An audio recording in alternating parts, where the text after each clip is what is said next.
Welcome to Sofia, Bulgaria. This was not the first video that I was expecting to make here while in Sofia.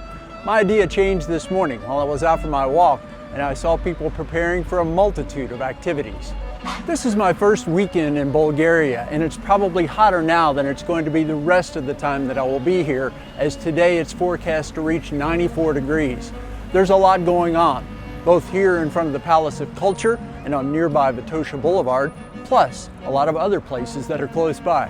Let's see what I can find. Sofia Boulevard is the heart of Sofia.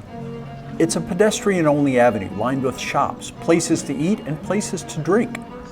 So many places have seating in the open air, and people are eager to be in those spots.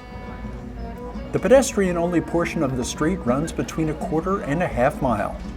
The boulevard is named for Sofia Mountain, which rises to around 7,500 feet just south of the city.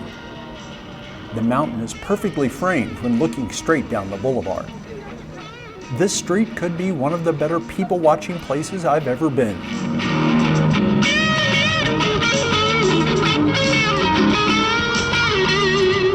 Another major plus for the boulevard comes in the form of buskers or street performers. On this weekend, I probably saw 10 or 12 performers in different places and at different times. They play for tips, and they certainly add so much to the overall atmosphere. Some, maybe even most, are quite talented. Every once in a while, there is a street performer that stands out from all the rest. I met her on Sunday evening, just as she was getting started with her set.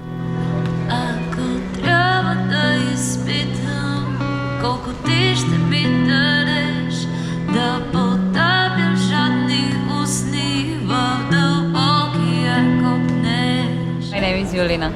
I'm a street musician and actress here.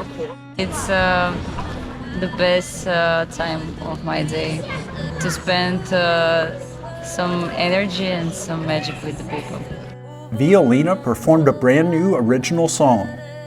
Its title is With You, and she says it will be released very soon. It will be her third release.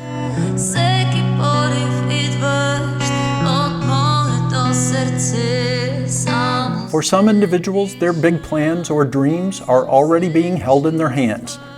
That seems to be the case for Violina. My big plans is to be an actress and singer here, and that's what I do. Throughout almost any time of the afternoon or evening, there are buskers at work on the Sofia Boulevard. Yeah, I think that there are a lot of people who want to share their music.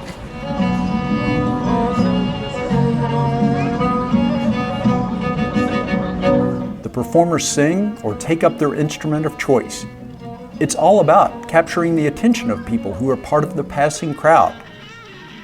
Maybe they'll gain a following, or maybe they will encourage enough of those listening to toss in a lev or two that they will be able to follow their passion and pursue their dreams for yet another day.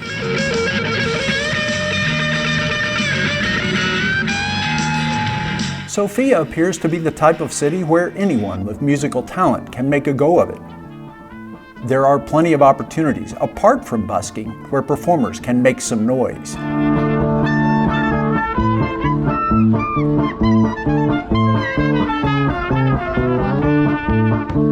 This trio doesn't even have a formal name as a group, but the sounds they produce allow them to pick up work in nightclubs and at festivals. Their sound, like all of the music in Sofia, covers a wide spectrum. Sofia is very open, yes, open for different music, for different styles of music. And I play also jazz music, I play world music, it's not just some Balkan, some Jewish music.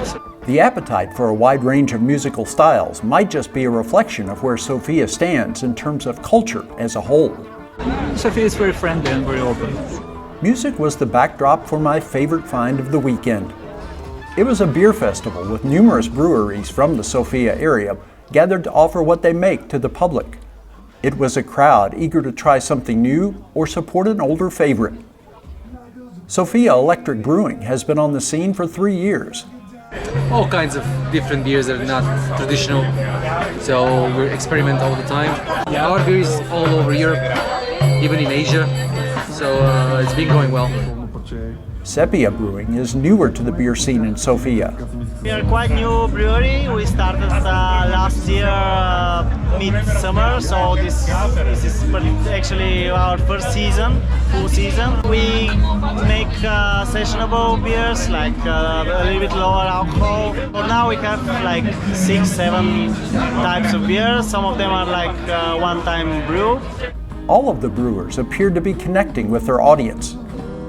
Beer was flowing freely from the taps, and everyone could find something that appealed to their specific taste. It was a great couple of days for the brewing industry in and around Sofia.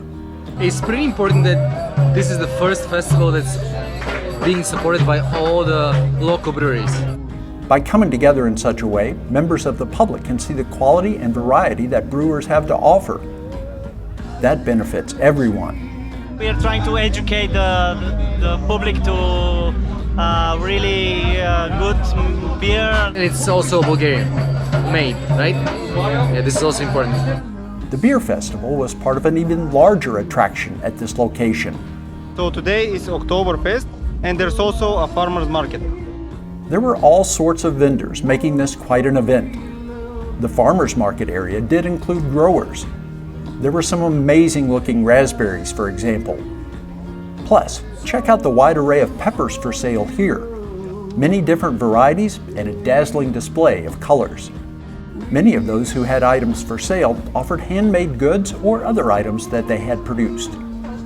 The food choices were absolutely impressive. There were savory and sweet options that could be eaten on site or taken home for later. It was the Oktoberfest that brought an assortment of musical acts to the stage to keep all those who were in attendance entertained.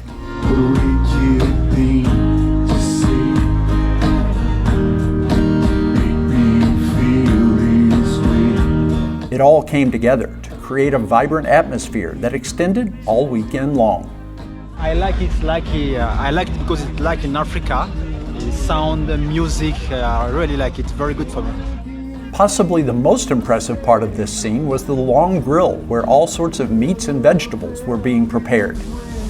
As good as this looks, I have to tell you, the aromas and tastes were even better.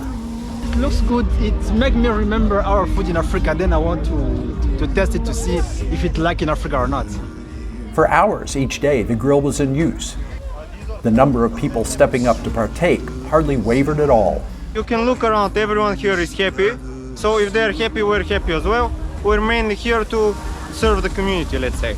No, I'll never dream I need somebody like you. This was at one end of the grounds of the National Palace of Culture. The impressive building sits at the other end of those grounds. In between are an impressive number of fountains, which combined with plentiful seating, make this a natural gathering place. Few were sitting and relaxing on this weekend, however. All sorts of sporting events and leisure time activities had time in the spotlight. There was everything, and I do mean everything, from arm wrestling to badminton. It was the kickoff of the European Week of Sport. Welkom back to Sofia. Sofia embraced that totally, with many different organizations taking the opportunity to show what makes their sport so attractive. Participants from the National Sports Academy rugby team demonstrated what they were all about. We present the rugby as a sport for the free time for the people in Sofia. This is not a difficult game, not danger. This is only technique with some skills. The same thing was happening from station to station. In some spots, there were demonstrations. That's what was happening in the location for Taekwondo. In other areas, people wandering by were encouraged to participate. For example, there was no full tennis court, but there was room to hit a few shots and volleys. Everywhere, it was about having fun and possibly inspiring a new passion. Some found activities for which they might really be suited. while for others, it was a chance to experience something at least once. It was great to be part of something where there was so much enthusiasm as groups invited others to join them. Great day with people in Sofia to come to watch our presentation. I found so much more in other areas close to the city center. In a park called the City Garden, there was another much smaller Oktoberfest celebration taking place. There was food and beer and things to buy here as well. A caricature artist was set up to draw memorable portraits of some of those who made this part of their day. For a portion of the entertainment, attendees were invited to take part in a hot pepper eating contest. 9 individuals actually agreed to do this. They ate peppers one by one, and my guess is that each one got progressively hotter. Rules were given in Bulgarian, but I'm assuming that the person who was able to last the longest without giving up would be deemed the winner. I would show you who won, but the first time one of the contestants failed to keep down the pepper that they had just eaten, I figured I had seen enough. The City Garden was phenomenal. At its entrance, a street performer set the mood by playing his violin.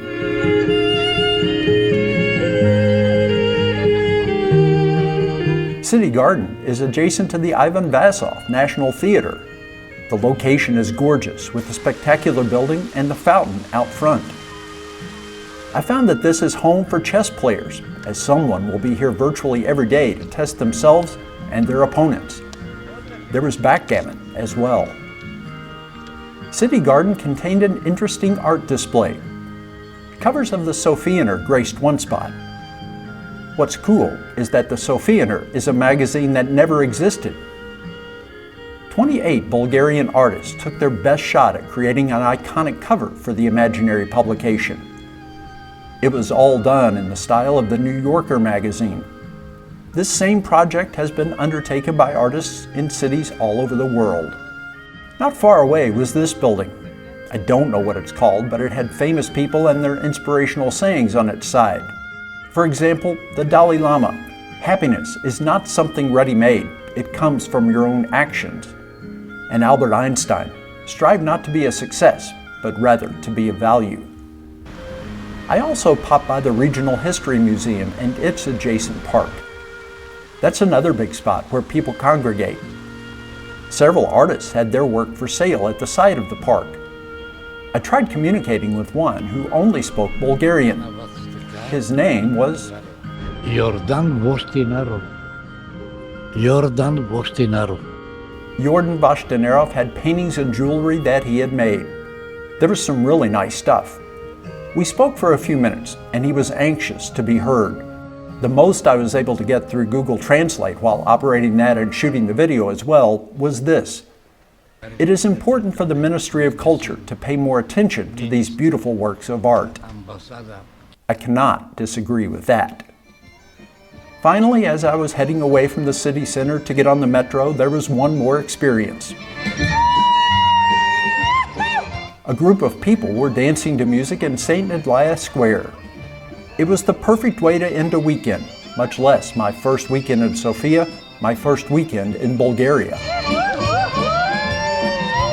Over this weekend, I saw Bulgarians celebrating and relaxing, just having a great time. It told me so much about this place and its people, and that's why I wanted to share it. There isn't a sea, unfortunately, yeah, but there's some walking place and a lot of parks, a lot of clubs, a lot of concerts during the summer, and a lot of festivals. Very dynamic, actually. So it's not uncommon to have like any kinds of festivals. So it's busy all the time. This all made me so excited for the rest of the time that I have in Bulgaria, and eager to have similar experiences in all the other places I will go. What a way to spend my first weekend in Sofia. It is the first weekend of fall, and it is the long holiday Independence Day weekend. But who knows, maybe it's always like this. After all, Sofia is a city of 1.2 million people. Next time I'll have a more traditional look at this great city. There's an abundance of history here, as the area where Sofia is located has been occupied for around 6,000 years. I'm also planning a trip to Plovdiv, which is the oldest continuously inhabited city in all of Europe. Come back around for all of that here on Old, Alone, and Far From Home. poco diste-me da areia.